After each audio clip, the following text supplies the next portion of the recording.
Hi everyone, welcome to Studio Jake. That's right, I'm back for a brand new season. I'm very excited. I've got a couple of topics I'm going to cover today, some of your favorite topics, I hope. But before we begin, I just want to remind you to click the subscribe button.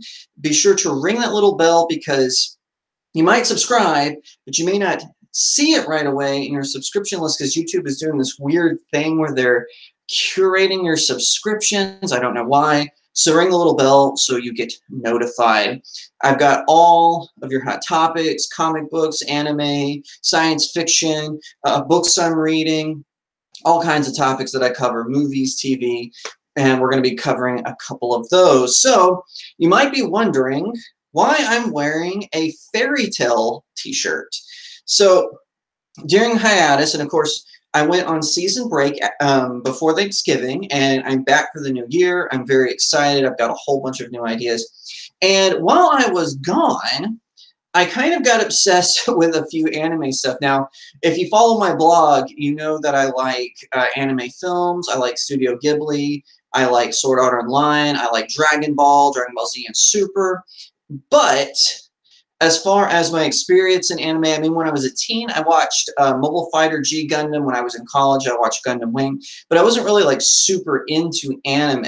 However, over winter break, I decided to do a little exploring, and lo and behold, I have some new anime obsessions. I am currently obsessed with My Hero Academia and Fairy Tail. I'm also watching the, they haven't done an English dub for this, but they're, I don't know if you're familiar with the Atelier games, which is about alchemists in different realms. It goes, I think the game started back from the very first PlayStation, and they go on into PS4.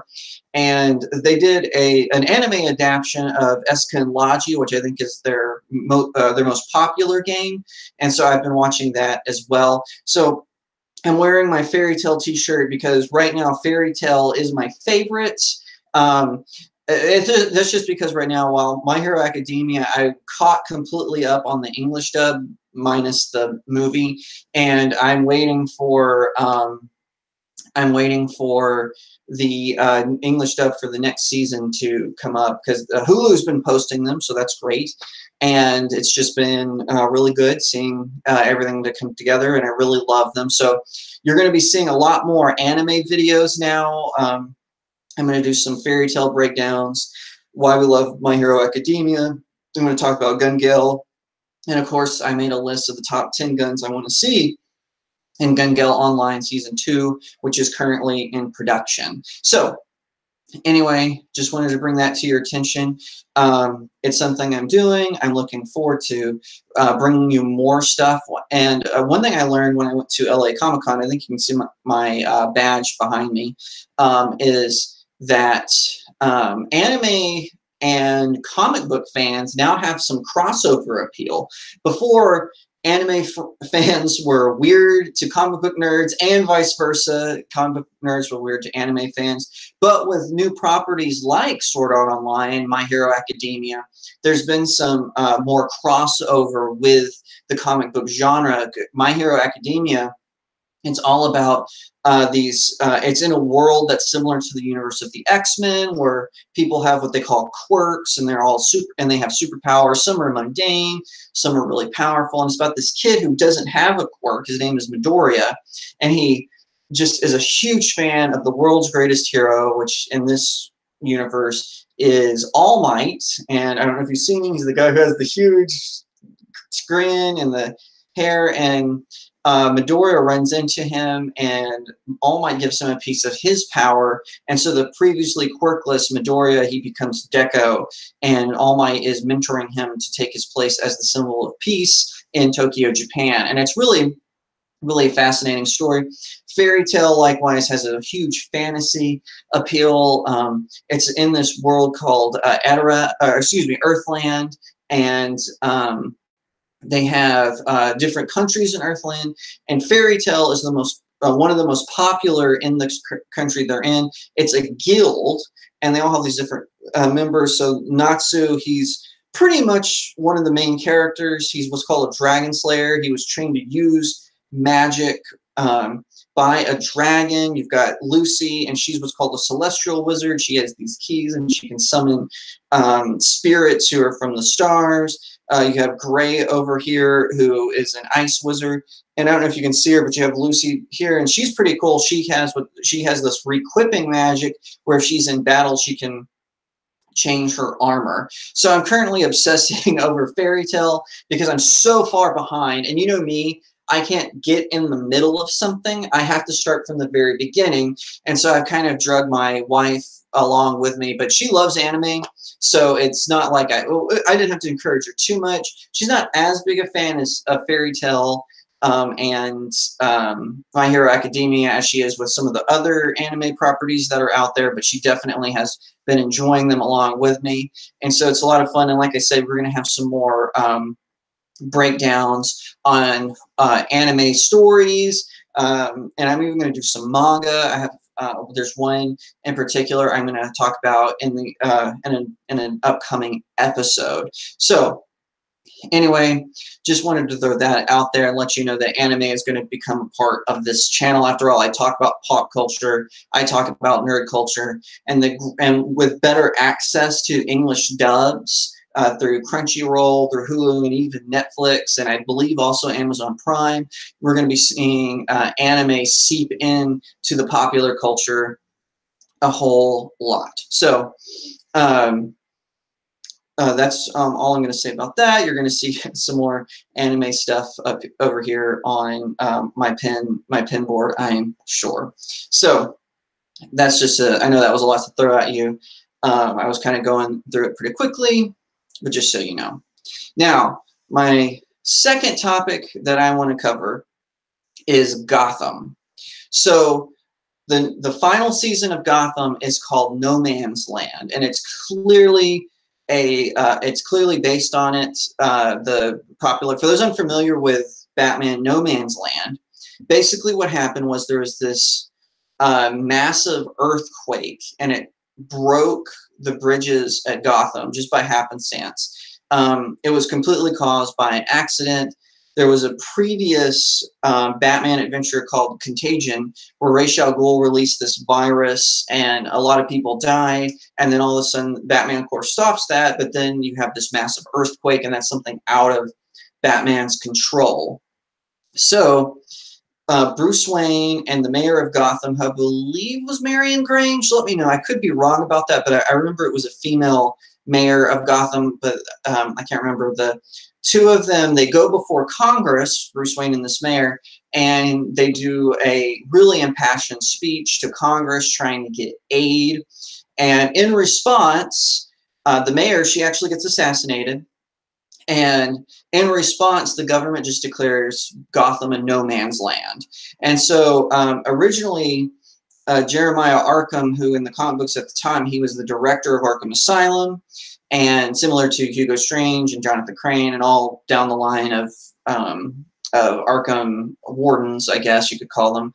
At first, he seals the crazies inside Arkham and just lets them run amok in the building. But he starts to kind of feel bad because he's like, well, they could starve to death. So basically, he gathers them all together and says, hey, listen, guys, this is a bad situation. So I'm just going to let you out. And that was a mistake, because then the crazies run wild in Gotham and they start forming factions. And Batman actually gets so depressed because of this, he actually goes into hiding for a little while. And so Barbara Gordon, she steps up and she becomes kind of the leader of the Batman family. And she's coordinating efforts with the police, and Gordon stays behind and turns the police into pretty much a gang, and they start controlling parts of Gotham and whatnot. And so similar to that, except they don't, the show Gotham, instead of the earthquake happening, and unlike Dark Knight Rises, where Bane destroys the bridges, what happens in the series Gotham is Jeremiah Valeska, who is the kind of the proto Joker. He actually blows the bridges with the help of Ra's al Ghul, who a little bit of spoiler for season 4. he gets killed by Barbara Keene and Bruce Wayne, which is kind of weird. I'll get more into that in a bit. So the show opens up over a year into the situation, and you see Gordon, Penguin, and the Riddler walk out onto a wall that's being charged, and he says, "For Gotham," and they open fire on the people who are charging. And so that, and then it jumps ahead 89 days to the or 89 days into No Man's Land, and the episode is called Year Zero. So it appears they're going to combine elements from what's called Zero Year, which is the new origin for Batman that was written by Scott Snyder in the New 52, and it took Year One. It took Zero Year took over as the new origin for Batman from Batman Year One. So anyway, it's really interesting episode. It's a very similar premise to No Man's Land. So Penguin controls a section of Gotham. Victor Freeze, Scarecrow, Firefly, Barbara Keene. They all have, like, the Penguin, that I already said the Penguin, I can't remember. They all have sections that are under their control. The Penguin has taken control of a factory in his district, so he gets by selling bullets to the other gangs. Barbara Keene has a men-free zone, and she's the only one that's able to. She's the only one able to get food supplies. So the Gotham, the part that Gordon controls, he's still captain. They're dwindling on food supplies. Selina has been paralyzed. She was shot by Jeremiah in Gotham season 4, and she's completely paralyzed. And so Bruce wants to help her get her legs back. And you kind of see Bruce come into his own and whatnot. So excuse me if you hear barking or moving around. My dog's kind of loose, so I was trying to kind of shoo him away. He's curious on what's going on. But anyway, really interesting stuff, and I really enjoyed it. I think that it's so sad because I was telling someone this the other day. Season 1 of Gotham was terrible. I hated it. But then, and the only episode I did like was the one that introduced Jerome Valeska, who's the twin brother of Jeremiah. That was the only episode I liked. I completely hated it. And then season 2, it started to get its sea legs. But the interesting thing about Gotham is they have so many storylines going on. You've got what Penguin is doing. You've got what Riddler is doing. You've got what Barbara Keene is doing, and Gordon and Bruce. That's just 5 of them. There are other smaller storylines going on that you watch an episode and you'll love it because it'll focus on the characters that you like, and then you'll watch another episode and you hate it. So like me, I hate Barbara Keene's story. They've made her like this feminist character who she's kind of a Mary Sue. Since season 3, she's kind of been a Mary Sue villain. So everything that can go right for her does go right for her. Everything works great for her, and I don't really like her storyline, but what's going on with Penguin and Riddler and Gordon and Bruce I like, and so I keep up with those storylines. But I'm kind of ready. They killed off Barbara Keene's girlfriend, so yay, all the lesbians get to be angry and call Gotham homophobic and all that. But it's so. But I was hoping that because in this scene. I was hoping that Barbara would be finally killed off as well. I'm kind of tired of her. They really should have, because they had killed her off a couple of seasons ago, but then they brought her back because of Ra's al Ghul. Ra's al Ghul brought her back to life. And so I was kind of, I'm kind of ready for her story to die down. I mean, it's clear she's not going to be the mother of Barbara Gordon, so why belabor the point? I mean, but that's just my take on it, and so that's what I think about Gotham. Now, for my main topic, and normally when I talk about Star Wars, I wear a Star Wars t-shirt. I know, I'm just showing off this cool shirt I got. I usually wear a Star Wars t-shirt, but I didn't want to do that because I wanted to discuss Star Wars 9 will fail, and there's nothing they can do about it. And I'll tell you why. First of all, whenever I would complain about the new characters, in Star Wars. So Kylo Ren being a soy boy Sith Lord, or excuse me, Knight of Ren, and Rey and John Boyega's character. I don't even remember his name. Finn, Poe Dameron. When The Force Awakens first happened, I did like it. Like I liked it okay, but J.J. Abrams does this thing where he's talked about it. He calls it mystery boxes, and he set up so many mysteries you just can't keep up with it. So Last Jedi comes along and Ruin Johnson, as the fans have come to call him, he just said these questions don't matter. And so he killed off characters that could answer the questions, and he turned Rey into a Mary Sue. The only thing I really appreciated about The Last Jedi was I did like the plot twist that Rey's parents were from nobody. They were just these delinquents who sold her for drinking money. I actually like that plot twist because every character in the Star Wars universe, their parents are important for some reason. We don't necessarily know why that reason is, but they're important. And I think that's why I like it, is Rey is such a Mary Sue. Everything is handed to her. Her powers, as soon as they awaken, they grow fast, they go fast, they go fast. She's able to engage Kylo Ren in a lightsaber fight without any knowledge of how to use it. Finn at least has stormtrooper training, so it makes sense that he knows how to use a weapon similar to a lightsaber. So when he fights Kylo Ren, I wasn't like, a few people were complaining about that in The Force Awakens. I actually was okay with that because I'm like, oh, he was a stormtrooper, even if he was assigned to garbage duty. He was clearly on the field in the opening scenes of the movie, so he did have some sort of military training, but Rey just magically being able to use it suddenly, it's the Force. And so they have all these Mary Sue characters, and all the old characters become useless, and they kill them off for no reason. And so then they give us, in between The Force Awakens and The Last Jedi, they give us the Rogue One. And so I was actually optimistic about The Last Jedi because I thought Rogue One would be great. And because they had Colin Trevorrow. Now, I know a lot of people don't really care for Colin Trevorrow. I haven't seen Jurassic World Fallen Kingdom. I did see Jurassic World, and I thought it was a good film. I didn't think it was as good as Jurassic Park or Jurassic Park Lost World. It was certainly better than 3. And, of course, Chris Pratt is an amazing actor, and so he really carried that film. But I really think, because they said that they fired Colin Trevorrow because he wasn't getting along with people. I think he was fired because he watched The Last Jedi and says, what the crap am I supposed to do with episode 9?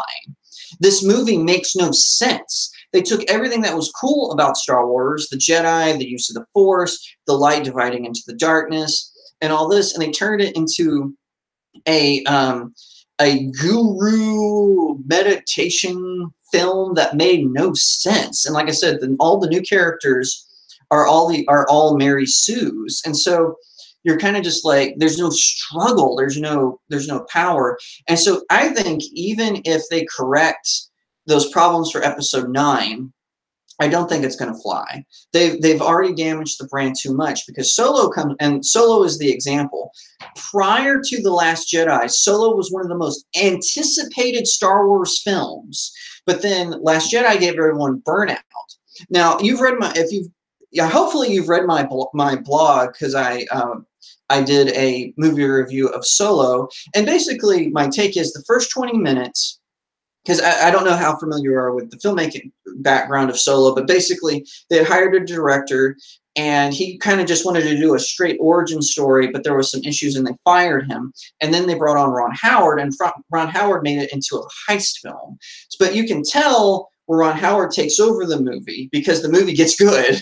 And so it's still not blow me away amazing like Star Wars is supposed to be, but it's still good after like the first 20 minutes. Then when the heist film picks up, then it gets interesting. So bottom line, definitely check out Solo. I mean, it's worth the watch. Rogue One is still the best of the modern films. But here's the thing. I actually watched a video by Looper, which you should go subscribe to them. They have some great movie trivia stuff. I don't agree with all their lists, and they can't tend to lean left in their politics, but they still have some pretty good videos, some good TV trilogy that's interesting and things like that. They had a really good list of movies they think that are going to bomb in this year in 2019. And they said Cats was one. It's going to be a film adaptation of the Andrew Lloyd Webber musical Cats, which some of us have at least a fleeting knowledge of. And it opens the same week as Star Wars Episode 9. This is my prediction. I don't think Star Wars will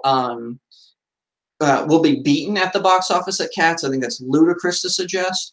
But Luber predicts that Cats will be a box office bomb because it opens the same week as 9. I disagree with that. I think what's going to happen is, this is my honest prediction. Star Wars Episode 9 is going to be an opening week success, exactly like The Last Jedi, and then it's going to taper off after a week. And I think Cats is going to be a sleeper hit. So it opens the same week as Star Wars. It's not going to do as good because Star Wars still has some name recognition. I'm going to go see Episode 9 just because I'm curious. No other reason. But then it's going to taper off. And Cats is going to make a comeback. Now, I don't think it's going to overtake Star Wars. I think Star Wars still has a big enough name recognition, and now all the soy boys and the far left feminists, they're all into it now. So I think that's going to give it a little bit of a push, but then it's going to be like 9 and it's going to taper off, even if it's a good film, even if somehow J.J. Abrams brings back the moxie that helped him create Star Trek and Super 8. Even if somehow he's able to bring that back, I think it's gonna. I still think it's gonna taper off. So that's my prediction for Star Wars. I just think that Disney has ruined the brand way too much. It's beaten it, and the fact that right after, because of the initial success of The Last Jedi at the box office, they give Rian Johnson a trilogy. That's gone. The Boba Fett movie's gone. The one movie the fans wanted was an Obi-Wan film, and that's up in the air. So we're going to have to wait and see what Mandalorian looks like. It's actually, I think Mandalorian is going to be good. We'll have to wait and find out, but I think it's going to be good. They have Jon Favreau, who, of course, did Iron Man, the very first Iron Man film, and he did Elf. He's a fantastic filmmaker. I think we're going to see something good from that. But I think as far as Star Wars, the brand Episode 9 is, it's done. And I told you why. Mary Sue's, the fact that Disney doubles down on the mistake, so extending Kathleen Kennedy's contract, after firing Colin Trevorrow, who would have done a better job than Rian Johnson at least, and replacing him with J.J. Abrams. I think that was a mistake, and I think that's going to destroy the brand. So, or it has destroyed the brand, and I think it's a mistake. And I honestly don't know why they didn't bring back Gareth Edwards, who directed Rogue One. And listen, I know that after Gareth Edwards was done, it got on the cutting room floor, and they made some changes, blah, blah, blah, blah, blah. I get it. But he's still a better director than Rian Johnson and J.J. Abrams. So coming soon, I'm going to do a video of mainstream directors who are terrible, but still keep making those movies. So that's going to be coming back soon. So what's coming on StudioJake? Here's what's coming. My all-star guest, Rosemary Duar, is going to come. We're going to have Faith Moore, the author of Saving Cinderella. She's going to be back.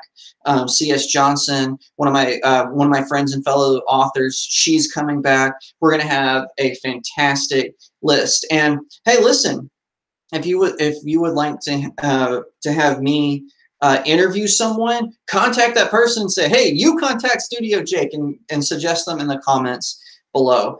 Anyway, I'm happy to be back. Welcome to the new season of StudioJake. I'm so excited you're here. Be sure to subscribe, ring that bell, follow me on Twitter. It's @RealJacobAiry. Instagram is real.jacob.airy. Facebook is author Jacob Airy. And of course, you can follow my blog at jacobairy.blog. I'll see everyone next time right here on StudioJake.